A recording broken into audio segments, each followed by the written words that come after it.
बिस्मिल्लाहिर्रहमानिर्रहीम। आज हम क्लास 10 चैप्टर नंबर 13 इलेक्ट्रोस्टैटिक का न्यूमेरिकल नंबर 12 करते हैं। न्यूमेरिकल हमें बुक में दिया गया है 3 capacitors of capacitance 2 microfarad, 3 microfarad and 6 microfarad respectively are connected in, यानी तीन कैपेसिटर्स हैं जो कि एक है 2 माइक्रोफैरेड का और एक है 3 माइक्रोफैरेड का और तीसरा है 6 माइक्रोफैरेड का। वो कनेक्ट है पैरेलल भी और सीरीज़ भी। ये दो ऑप्शंस दिए गए हैं जो कि एक ए है जिसमें पैरेलल कनेक्ट है और दूसरा बी है जो कि सीरीज़ में ये कैपेसिटर्स कनेक्ट हैं। Calculate their equivalent resistance in each case. इन दोनों में से जो है ना इक्वल रेजिस्टेंस फाइंड आउट करना है, कैलकुलेट करना है। तो सबसे पहले जब हम लोग न्यूमेरिकल पढ़ते हैं उसमें हम लोग ये वाला एक डेटा कलेक्ट करते हैं कि डेटा में हमें क्या दिया गया है। डेटा में हमें 3 कैपेसिटर्स दी गई थी जिसको हम लोग नाम देते हैं C1 कैपेसिटर जो कि 2 माइक्रोफैरेड दिया गया था, दूसरा है C2 यानी कैपेसिटर 2 जो है वो 3 माइक्रोफैरेड है और C3 जो है यानी कैपेसिटर C3 वो 6 माइक्रोफैरेड दिया गया था। इसको दो ऑप्शन दिए गए थे, ये ए ऑप्शन है और ये बी ऑप्शन है। ए में पैरेलल कनेक्ट है और बी में सीरीज में कनेक्ट है। इन दोनों की हम लोगों ने इक्विवेलेंट रेजिस्टेंस फाइंड आउट करने हैं। मैंने आप लोगों को पहले भी बताया कि जो पैरेलल का इक्विवेलेंट कैपेसिटर निकालते हैं तो उसके तीनों कैपेसिटर्स को हम लोग आपस में प्लस करते हैं।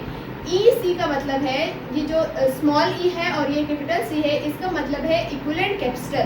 हम लोगों ने इक्विवेलेंट कैपेसिटर फाइंड आउट करना है, कैलकुलेट करना है, तो इसलिए मैं कैपेसिटर 1 को, कैपेसिटर 2 को, कैपेसिटर 3 को आपस में प्लस करूँगी।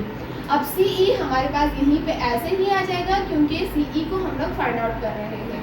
C1 की वैल्यू हमारे पास आ जाती है, C1 हमें 2 माइक्रोफैरेड दिया गया था, यहाँ पर हम 2 माइक्रोफैरेड लिख लेते हैं, प्लस हमारे पास आ जाता है C2 हमें 3 माइक्रोफैरेड दिया गया था, अब यहाँ पे हम लोग लिख लेते हैं 3 माइक्रोफैरेड प्लस, और जो C3 माइक्रोफैरेड है वो हमें 6 माइक्रोफैरेड दिया गया था। अब यहाँ पर हम लोग लिख लेते हैं 6 माइक्रोफैरेड। अब हम इन तीनों को आपस में प्लस करते हैं, जो आंसर आता है वो हमारे पास इक्विवेलेंट कैपेसिटेंस है। प्लस हम कैसे करेंगे, 2 plus 3 plus 6 is equals to 11, यानी हमारे पास जो इक्विवेलेंट कैपेसिटेंस है पैरेलल में वो है 11 माइक्रोफैरेड।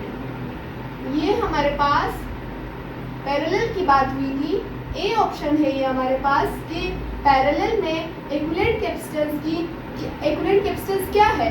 जब हम लोगों ने इनको आपस में प्लस किया तो हमारे पास पैरेलल में इक्विवेलेंट कैपेसिटेंस 11 माइक्रोफैरेड आ गया। अब सीरीज में हम करते हैं, सीरीज में हमारे पास इनका जो है ना इक्विवेलेंट कैपेसिटेंस क्या है। सीरीज में क्या होगा, पैरेलल में ये लोग स्ट्रेट लाइन में होंगे और सीरीज में हम लोग इसका रेसिप्रोकल ले लेंगे, 1 divided by CE। Division form को हम रेसिप्रोकल फॉर्म भी कहते हैं।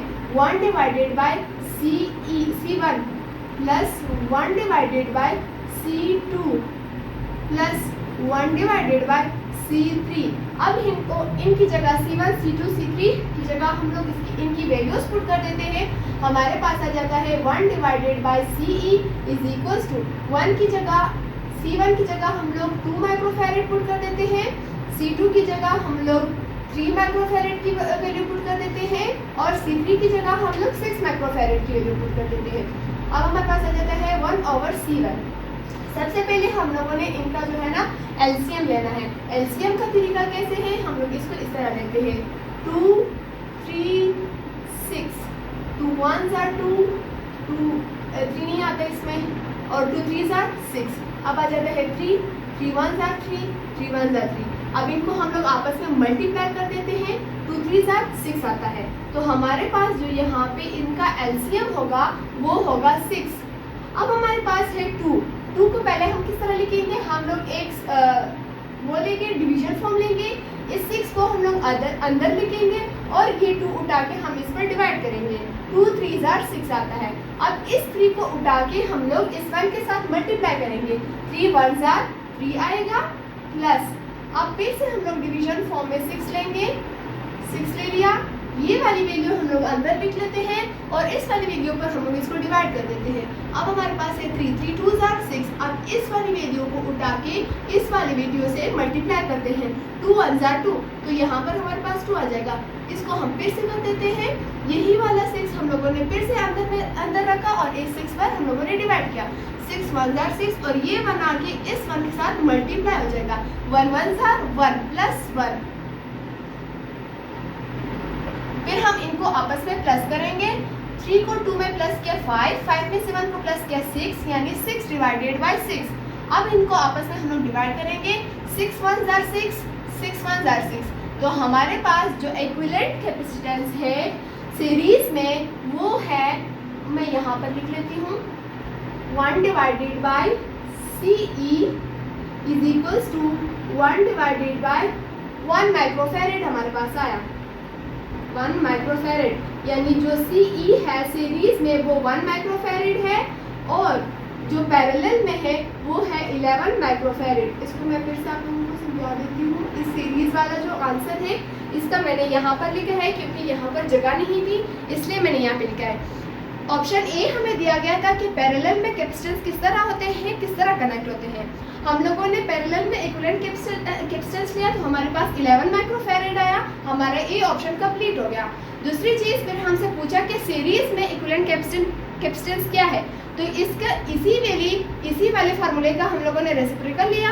इसी रेसिप्रोकल वाले फार्मूले से हम लोगों ने सीरीज का जो है ना इक्विवेलेंट कैपेसिटेंस फाइंड आउट कर लिया, जिसका आंसर मैंने यहाँ पर लिखा क्योंकि यहाँ पर जगह नहीं थी। तो इस तरह जो हमारा न्यूमेरिकल नंबर 12 है चैप्टर नंबर 13 का वो कंप्लीट हो गया और इसी तरह हमारा जो चैप्टर नंबर 13 है वो भी कंप्लीट हो गया। होप सो कि आप लोगों को समझ आ गया होगा।